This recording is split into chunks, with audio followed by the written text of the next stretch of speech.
नमस्ते। इस अनोखे एक्सप्लेनर में आप सभी का स्वागत है। देखिए, आज हम एक ऐसी चुनौती पर बात करने वाले हैं जिसका सामना हम और आप यानी हर कोई करता है। वो है हमारा अपना चंचल मन, जिसे अक्सर हम मंकी माइंड या मंकी माइंड कहते हैं। सच कहूं तो ये वही मन है जो हमारे फोकस और डिसिप्लिन की पूरी तरह से धज्जियां उड़ा देता है। तो चलिए आज इसके थोड़ा और गहराई में उतरते हैं और समझते हैं कि कैसे हम अपने ही मन को अपना सबसे बड़ा हथियार बना सकते हैं। आज के इस सफर में हम बहुत ही कमाल की चीजें डिस्कस करेंगे। हम देखेंगे कि कैसे एंशिएंट बुद्धिस्ट विजडम और मॉडर्न न्यूरोसाइंस को मिलाकर एक बहुत ही पावरफुल तरीका बनाया जा सकता है। और सबसे अच्छी बात, इस पूरी फिलॉसफी को हम एक बहुत ही प्रैक्टिकल 15 मिनट की डेली मॉर्निंग चेकलिस्ट में बदल देंगे, जिसे आप हर सुबह तुरंत लागू कर सकते हैं। तो सबसे पहले बात करते हैं इस चंचल मन या रेस्टलेस मंकी माइंड की। सच मानिए, इंसानों के लिए सबसे बड़ी लड़ाई बाहर की दुनिया से बिल्कुल नहीं है, बल्कि उनके अपने मन से है। हमारा मन ना बिल्कुल एक बंदर की तरह बर्ताव करता है, जो हर पल बस उछलता रहता है। कभी पुरानी बातों के पछतावे में उलझ जाता है, तो कभी भविष्य की चिंताओं में। जरा सोचिए, क्या कभी आपके साथ ऐसा हुआ है कि आप काम करने के लिए डेस्क पर बैठे हैं, लेकिन आपका मन बिना किसी इजाजत के कहीं और ही भटक गया है। हम कुछ नया शुरू करना चाहते हैं, फोकस करना चाहते हैं, और अचानक मन कोई पुराना डर या कोई पुरानी गलती याद दिला देता है। हम सबने ये महसूस किया है, और यकीन मानिए यही मन की सबसे बड़ी चाल है। अब इसके पीछे की साइंस समझिए। मनोविज्ञान कहता है कि हमारे दिन भर के 95% निर्णय हमारा अवचेतन मन यानी सबकॉन्शियस माइंड लेता है। 95%। इसका सीधा सा मतलब ये है कि अगर हमने इस सबकॉन्शियस माइंड को एक्टिवली ट्रेन नहीं किया, तो ये हमें उन दिशाओं और आदतों की ओर खींच कर ले जाएगा जहां हम कभी जाना ही नहीं चाहते थे। तो फिर इसे कंट्रोल कैसे करें? यहाँ आता है हमारा पहला तरीका, सकारात्मक आत्मवार्ता यानी पॉजिटिव सेल्फ टॉक की शक्ति। ये कोई मामूली आदत नहीं है, ये सीधे तौर पर आपके सबकॉन्शियस माइंड को रीप्रोग्राम करती है और न्यूरॉन्स को आपके दिमाग में नए रास्ते, नए कनेक्शंस बनाने के लिए मजबूर करती है। गौतम बुद्ध ने बिल्कुल सही कहा था कि मन ही सब कुछ है, तुम जो सोचते हो वही बन जाते हो। सोचिए, ये विचार कितनी खूबसूरती से प्राचीन ज्ञान और आज के विज्ञान को जोड़ता है। जिस व्यक्ति से हम दिन भर में सबसे ज्यादा बातें करते हैं, वो कोई और नहीं बल्कि हम खुद हैं। अगर हम लगातार अपने मन को नेगेटिव बातें बोलते रहेंगे, तो वो उसी को अपना सच मान लेगा।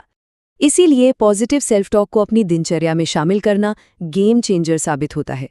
हर सुबह उठते ही खुद से कहिए कि मैं आज पहले से बेहतर हूँ। अगर कोई मुश्किल आए तो उसे एक चुनौती और सीखने का मौका मानिए। और सबसे जरूरी बात, गलतियों को अपनी पहचान मत बनाइए, बस बिना अपराध बोध के उन्हें स्वीकार कीजिए।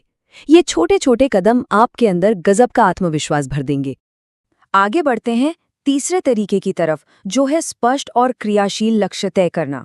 देखिए, एक भटकता हुआ मन असल में वो मन है जिसके पास कोई क्लियर डेस्टिनेशन नहीं है। बिना किसी लक्ष्य के आपका मन उस घोड़े की तरह है जो बिना लगाम के बस बेतहाशा दौड़ रहा है। हमारे दिमाग में एक बहुत ही खास सिस्टम होता है जिसे रेटिकुलर एक्टिवेटिंग सिस्टम या RAS कहते हैं। ये बिल्कुल एक GPS की तरह काम करता है। जब आपका लक्ष्य एकदम स्पष्ट होता है, तो ये सिस्टम आपको सिर्फ उन्हीं अवसरों पर फोकस करने देता है जो आपके लक्ष्य से जुड़े हैं। और सबसे मज़ेदार बात तो ये है कि एक स्पष्ट लक्ष्य की सिर्फ कल्पना करने भर से ही हमारे दिमाग में डोपामिन नाम का मोटिवेशन केमिकल रिलीज होने लगता है। लेकिन अब सवाल ये है कि लक्ष्य को सेट कैसे करें कि मन थके नहीं। इसका एक बहुत ही सिंपल रूल है। अपने लक्ष्यों को हमेशा 3 चरणों में बांटिए: दीर्घकालिक यानी लॉन्ग टर्म, मध्यकालिक यानी मिड टर्म और लघुकालिक यानी शॉर्ट टर्म। अगर आप सिर्फ एक बहुत दूर की फिनिश लाइन देखेंगे तो मन जल्दी हार मान लेगा। छोटे छोटे पड़ाव होने से आपको हर कदम पर प्रोग्रेस और खुशी का एहसास होता है। अब आते हैं चौथे पॉइंट पर, समय प्रबंधन या टाइम मैनेजमेंट। आजकल ना बस बिजी रहना एक ट्रेंड सा बन गया है, लेकिन सिर्फ व्यस्त होने में और समय का सही मैनेजमेंट करने में जमीन आसमान का फर्क होता है। बिना प्लानिंग के काम करने से सिर्फ मानसिक थकान ही हाथ लगती है। क्या आपको पता है, साइकोलॉजिकल स्टडीज बताती हैं कि जब आप अपने डेली टास्क को एक सही टाइम फ्रेम में बांट देते हैं, तो आपकी निर्णय लेने की क्षमता और सेल्फ कंट्रोल में 35% तक की वृद्धि होती है। 35% कोई छोटा नंबर नहीं है, ये एक बहुत बड़ा बदलाव है। जब आप अपना दिन प्लान करते हैं तो दिमाग में डोपामाइन रिलीज होता है। शेड्यूल बनाने से ना एक बहुत ही गहरी शांति मिलती है, क्योंकि आपके मन को आखिरकार ये पता चल जाता है कि अगला कदम क्या लेना है। ये क्लैरिटी घबराहट और एंग्जाइटी को खत्म कर देती है। चलिए अब बात करते हैं मन शरीर के संबंध की, ध्यान और व्यायाम। देखिए, हमारे शरीर और मन का जुड़ाव इतना गहरा है कि आप एक के बिना दूसरे को साध ही नहीं सकते। मन पर नियंत्रण पाने के लिए ये दोनों ही चीजें सबसे मजबूत नींव का काम करती हैं।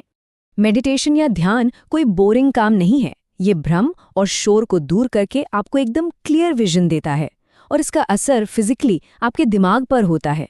हमारे ब्रेन में एमिगडाला नाम का एक हिस्सा होता है जो डर और चिंता को कंट्रोल करता है। रोज सिर्फ 10-15 मिनट ध्यान करने से ये एमिगडाला असल में सिकुड़ने लगता है, छोटा होने लगता है। आप अपने ही विचारों के शिकार होने के बजाय उन्हें बस एक दर्शक की तरह देखने लगते हैं। एक अप्रशिक्षित मन आपके शरीर को कैसे बर्बाद करता है? आपकी मांसपेशियों में तनाव रहेगा, नींद खराब हो जाएगी।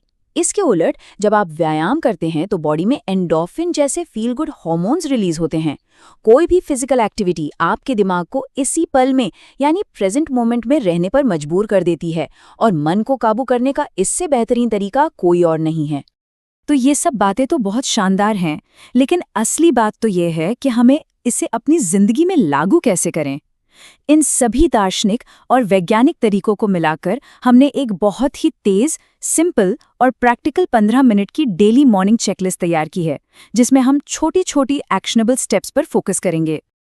तो ये रही आपकी 15 मिनट की मॉर्निंग चेकलिस्ट, जिसे आप कल सुबह से ही शुरू कर सकते हैं। सिर्फ 1 मिनट खुद से पॉजिटिव बात करें कि आज का दिन शानदार होगा। फिर अगले 2 मिनट अपने लक्ष्यों को रिवाइज करें ताकि दिमाग को एक दिशा मिले। उसके बाद 2 मिनट आज के पूरे दिन का एक रफ शेड्यूल बना लें। इसके बाद 5 मिनट ध्यान लगाएं और मन को शांत करें। और आखिर के 5 मिनट कोई भी फिजिकल मूवमेंट करें, जैसे थोड़ी स्ट्रेचिंग कर ली या वॉक कर ली। बस ये 15 मिनट आपकी पूरी सुबह बदल देंगे और आपके मन को भटकाव से आज़ाद कर देंगे। तो आखिर में आपके लिए एक बहुत ही गहरा सवाल छोड़कर जा रहा हूं कि जीवन की डोर आखिर किसके हाथ में है? क्या आप अपने मन को नियंत्रित कर रहे हैं या फिर आपका मन आपको नियंत्रित कर रहा है? जवाब आपके ही अंदर है। ऐसे ही और वीडियोस के लिए हमें लाइक और सब्सक्राइब करें।